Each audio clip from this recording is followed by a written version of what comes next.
Hey guys, welcome back. We are starting a new series based on the lot of requests, and as you can see, the title of the series says CCNA routing and switching. So we will be working throughout the CCNA routing and switching in pretty greater details in this whole series.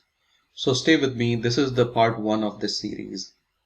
And the part one, we're going to go ahead and talk about the network functions. Before we really deep dive into the CCNA, we need to understand a lot of fundamentals, pretty much in detail. So stay with me. Now let's go ahead and understand there are a few things. Let's see first, what is really a computer network?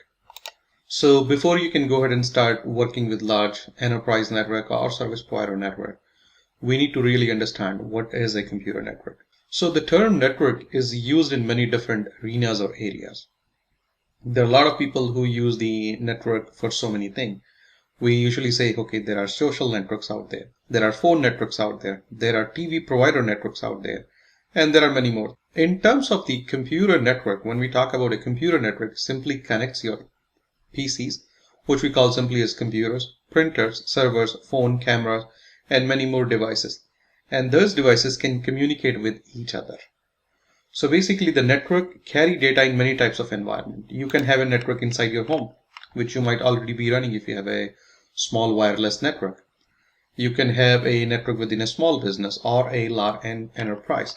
As you can see in this diagram, a main office is simply an office as a site where everyone is connected via a network. Or we can have the remote location. So I can have a remote location, probably a small branch office at different location.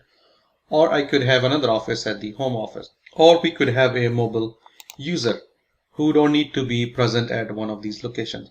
So these are all the things that really make up a computer network. So again, the network terminology is used in so many things, but when we talk about a computer network, it's primarily connecting your computer, PCs, printer, server, phone, cameras, laptop, and any other thing, and any other device that you can think in computer science.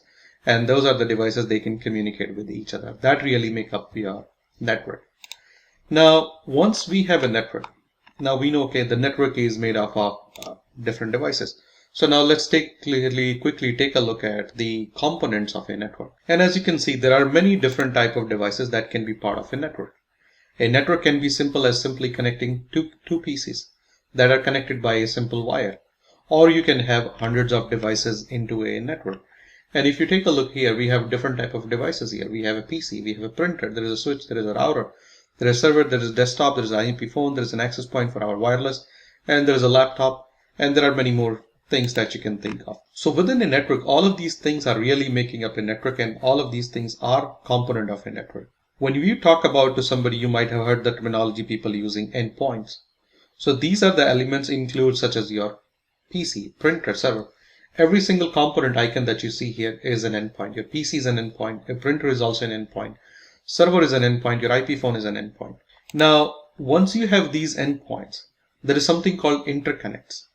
So these are the components that connect the devices to the network. If I have to simplify this for you, the interconnects, you can think of an interconnect as your LAN card or a NIC. That NIC translates computer data into a format that can be transmitted over the network. And a NIC is simply a device onto a PC that you can plug, and you can plug a wire into that. There are NIC cards which are wireless capable, so you don't have to really plug a cable into them. Then you have a different type of connectors. If you have seen a Ethernet cable, so on the one end of the Ethernet cable you have a connector by the name as RJ45 connector. Same way, if you have an hardwired phone in your home, you might see a same type of connector in the smaller form factor. Those are called RJ11 connectors. So these are the things, these are called simply the interconnects. So your NIC card is an interconnect, your RJ45 connector or RJ11 connector is an interconnect, or the media or the cable or the wire that you're using are also the interconnects. Then you have some more devices. As you can take a look at this diagram, we have a switches.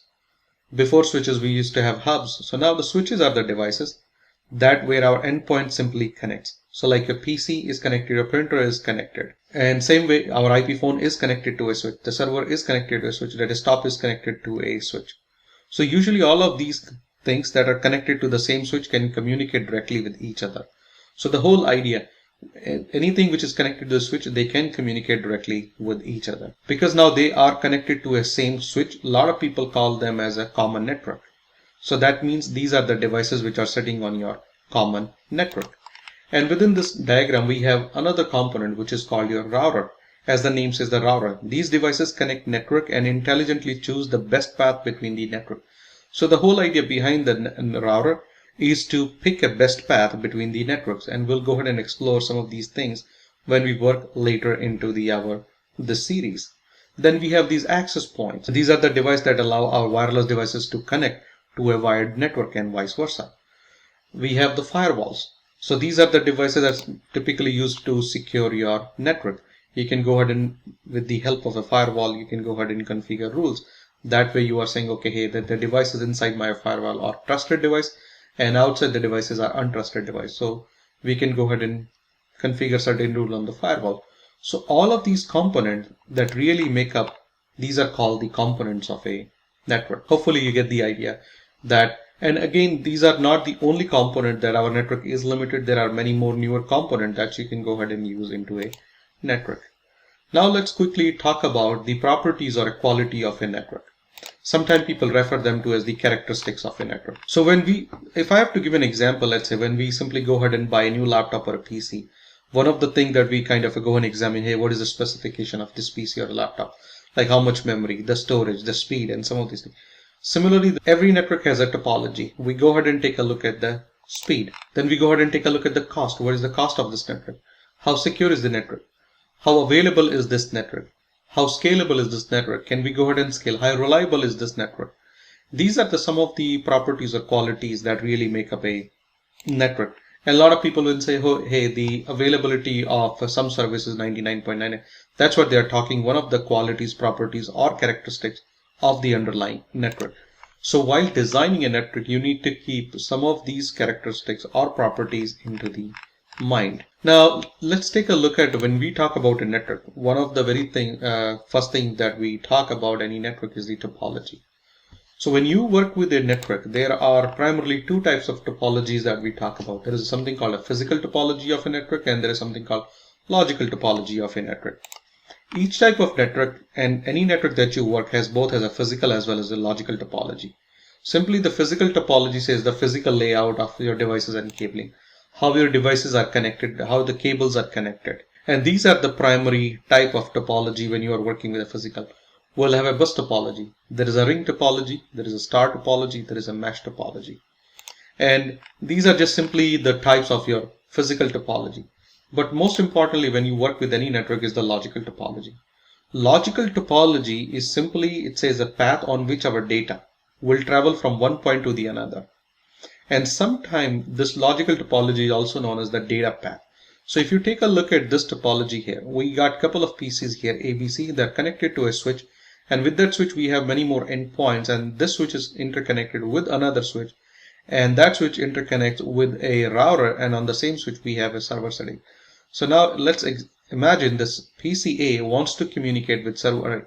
So the path that PCA will take, the packet will go from PCA to the first switch, then it will go to the second switch, and probably if they are not on the same network, they can go via the router, and then the router will send the traffic back to the switch to that server. So the path that you see being highlighted with this black color line kind of indicates the logical topology or the logical path or data path taken by PCA to reach our server. And that's what's called the logical topology of a network. Within a physical network, you can have many logical topologies. You are not restricted to one type of logical topology. But in the case of physical topology, it's kind of limited to one type. If you have deployed a bus topology, it will remain as a bus topology. Only thing we can go ahead and make it a larger or a small. But within a physical topology, we can have many logical topology depending on the path taken by the components. Now, there are a few important things that we need to understand. That whenever we are working with a network and the applications, we need to keep in mind that the application and the network really goes hand in hand. That is, the application can affect network performance, and network performance can affect our application. So when you're designing or deploying a network, we need to keep this in mind, because there are different type of application demands different type of network. So while designing, we need to make sure to keep those requirements in mind. Let's say if you're working with a batch application. A batch application is like FTP server, a TFTP server, inventory update. If you're working with an interactive application in which a user needs to wait for a response, simply like inventory lookup. Or if you're working with a real-time applications like a voice-based application, a video-based application, where your latency is critical. So you need to keep in mind the type of application that you're working with or the type of application that will be running on the network. So while designing or deploying a network, you need to keep some of these things in mind. And these are some of the things that really make up the functions of our network. So that'll be all for this episode. I will see you guys in the next episode. Thank you.